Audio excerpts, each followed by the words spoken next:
Repasando algunos comentarios de ustedes y haciendo una evaluación de los mismos y compartiendo el resto del programa. Ahora con un invitado, le agradecemos especialmente al doctor Alberto García Villanueva, es dermatólogo y alergista, y sobre todo por esta segunda circunstancia es que lo invitamos esta tarde a compartir unos minutos en la tarde en casa. Bienvenido, doctor. Bueno, encantado de estar en la tarde en casa.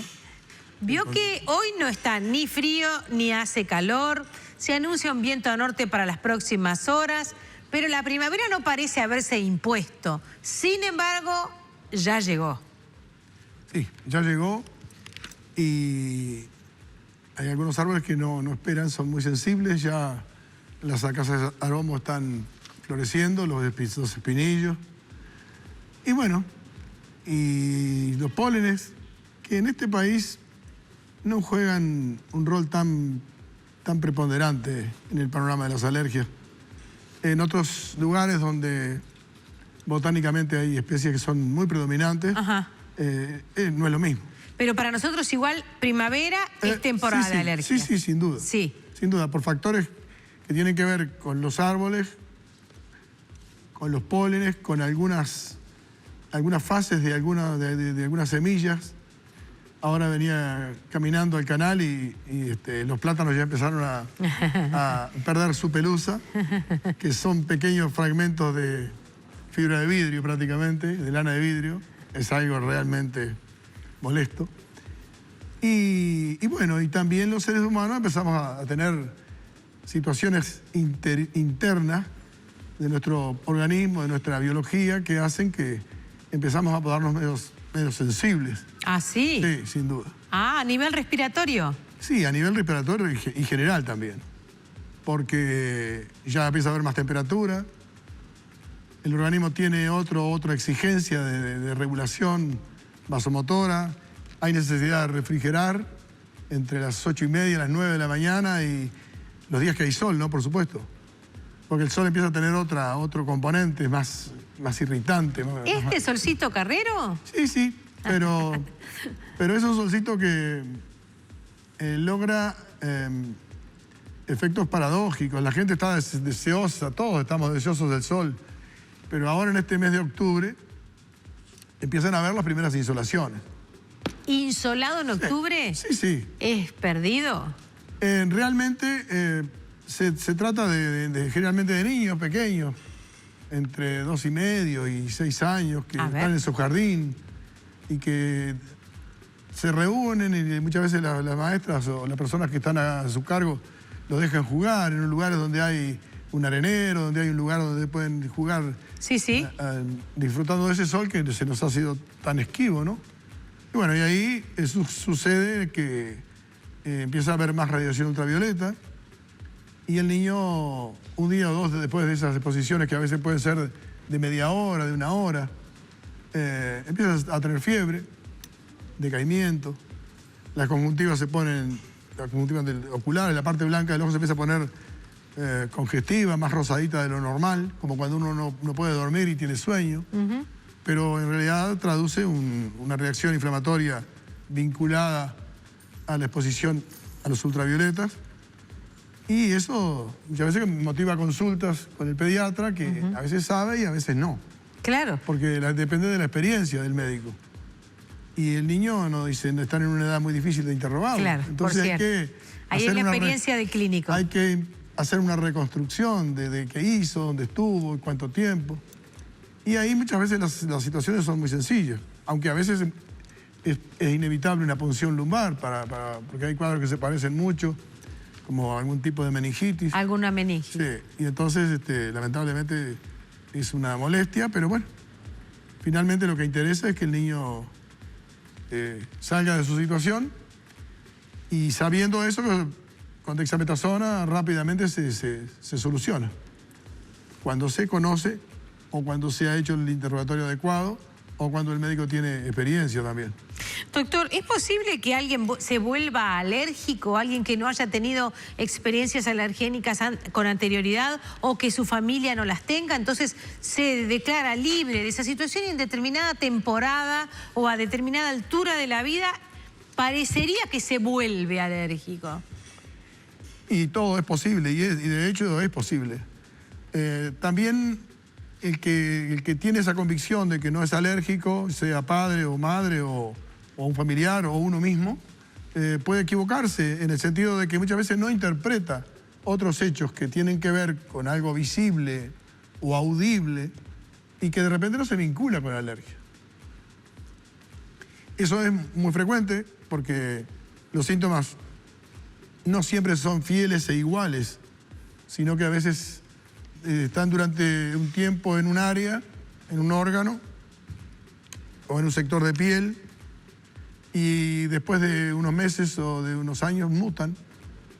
Las razones son complejas, pero es posible y entonces sacar conclusiones o tener idea de si la persona tenía o no un cuadro que anunciaba lo que está pasando, no es fácil, no siempre se logra.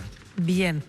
¿Se puede tener síntomas de alergia al polen ya antes de la primavera?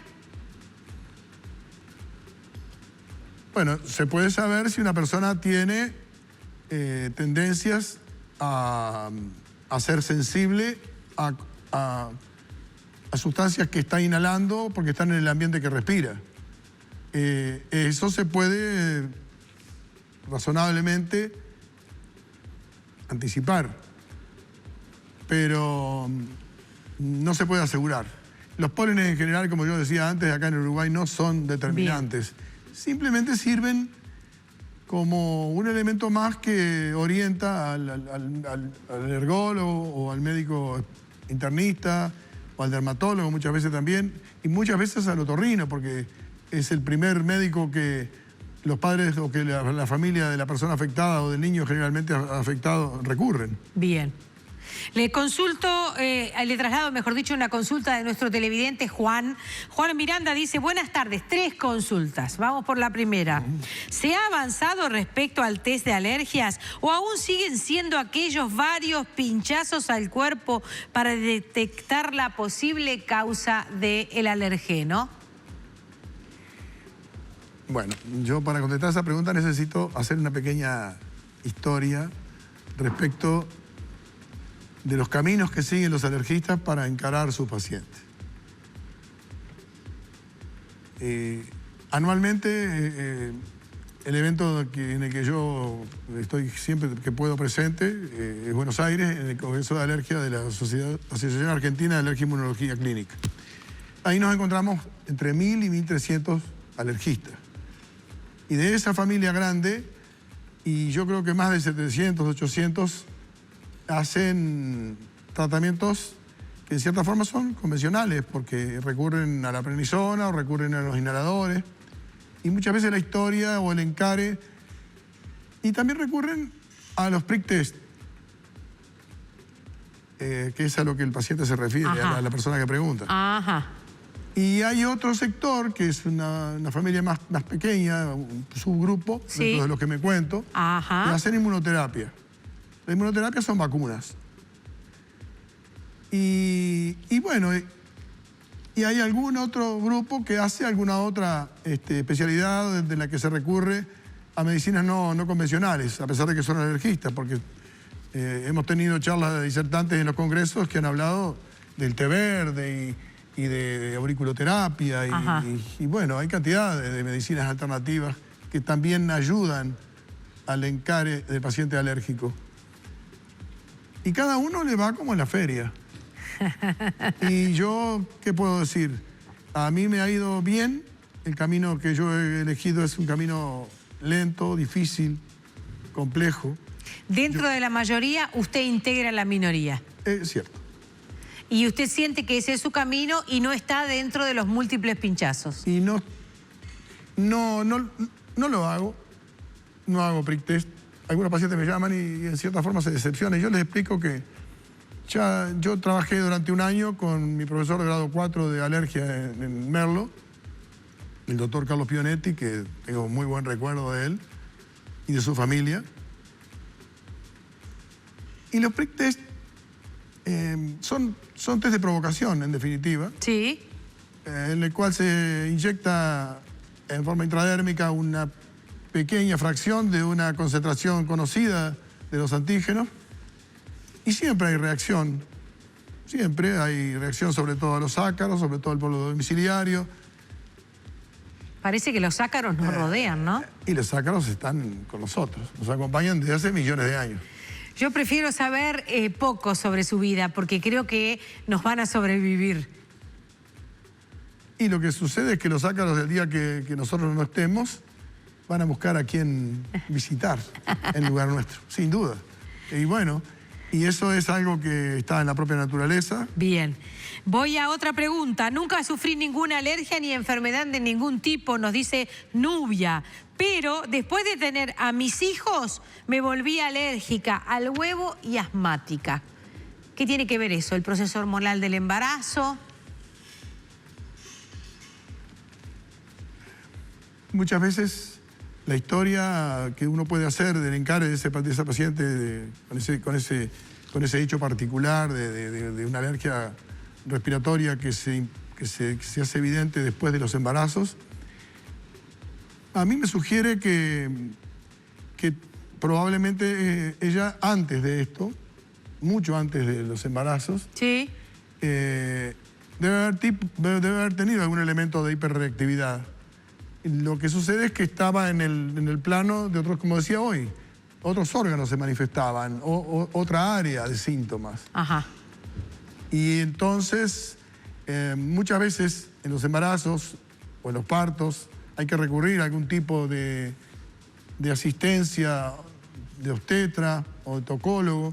Y entonces hay procedimientos accesorios que hacen que la madre pueda tener a su niño, aunque haya habido un sufrimiento fetal, porque eso muchas veces apresura la solución del tema, hay que hacer una cesárea.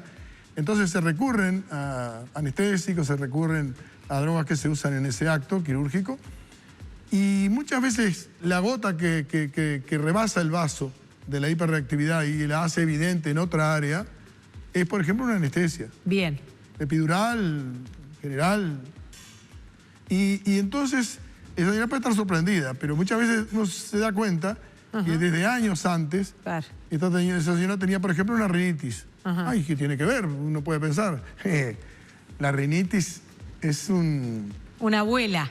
La rinitis Es la abuela de la alergia. Es tan antigua como que muchas veces la gente se ha preocupado porque no la pueden ubicar en ningún... Pero ella está ahí. Ella está. Sobreviviendo. Además, acompaña los ronquidos nocturnos, Ajá. la picazón de garganta, la nariz tapada cuando uno se levanta. O si es de madrugada y uno se levanta al baño y está muy frío el aire y empieza a estornudar. Y despierta el otro que te quedó descansando. Y todo eso, que son casi diría tonterías, Claro. no son tonterías. En realidad están mostrando que el organismo está dando señales de que no está muy contento con nosotros. Y hay tantas cosas con las que convivimos hoy día que son bastante difíciles de deglutir, que esas cosas nos parecen tonterías. Bien. Pero en realidad son cosas importantes que después van explicando por qué aparece esa parte visible del iceberg, que es un pequeño porcentaje, pero que está apoyado en todo lo que está debajo del nivel visible. Doctor, voy a otro caso. Hace años que estoy en tratamiento, dice Vero. Me cambian el antialérgico todo el tiempo me levanto estornudando. Y cuando me baño, me broto toda y me dicen que es urticaria al agua, pero sigo igual. Urticaria al agua no es un diagnóstico clínico, ¿no? Bueno, se han inventado muchos.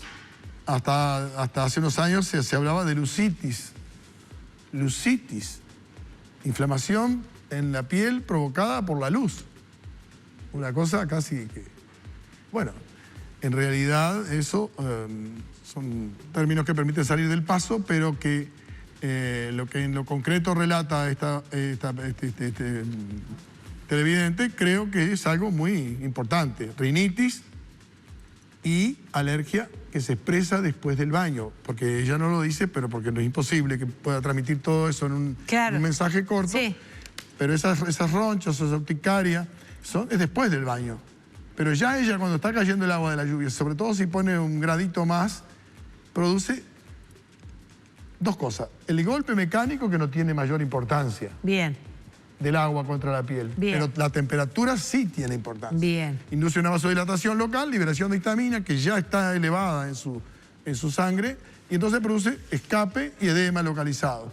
Después se pone el pijama, se va o a mirar la televisión o a escuchar la radio o simplemente a esperar el sueño y empieza la picazón. Todo eso muestra una hiperreactividad y es una forma muy perfecta. Se pueden hacer test, hay gente que se tranquiliza con los prick test porque entonces encuentran un culpable y claro. ahí le hacen un altar negativo y lo ponen ahí. Claro. En realidad las causas, es mucho más interesante seguirlas desde el encare de cómo empezó todo. A eso vamos luego de una breve pausa porque tengo más de un caso en el que justamente se pregunta sobre la prevención. Seguimos con el doctor Alberto García Villanueva, es dermatólogo y alergista y nuestro invitado para esta tarde en casa.